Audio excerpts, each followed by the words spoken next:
अखन अहाँ सब सुन रहल छी वायरस केयर के शानदार प्रस्तुति।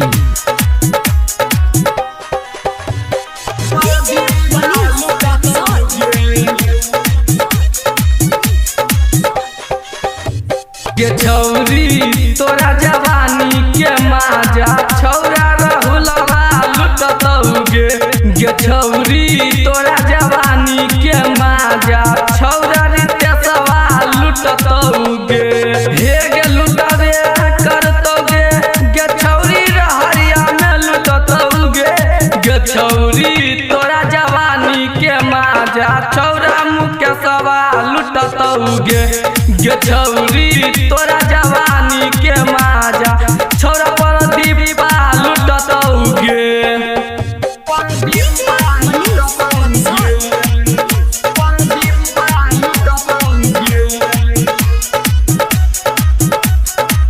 अखन अहाँ सब सुन रहल छी वायरस केयर के शानदार प्रस्तुति। अपने आपके कहे छ पवितरी सब छौरा कहे छौ छिहत्तरी गे छौरी छौरा कहे छौ छिहत्तरी कि अपने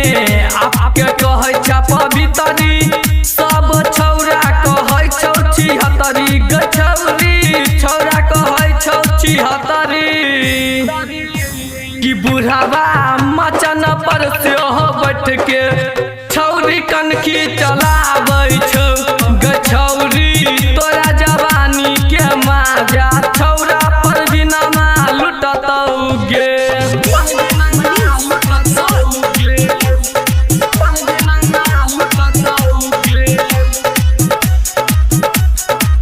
अखन अहाँ सब सुन रहल छी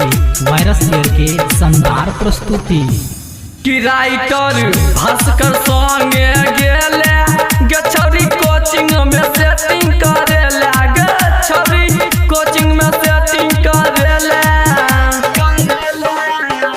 गे छौरी प्रभाकर संगे तू गेला हे गे कोचिंग में सेटिंग करेला गे छौरी कोचिंग में सेटिंग करेला कि दीपक दिलदार संगे गे छौरिया कहिया तू सेटिंग करे लागे गे छौरी तोरा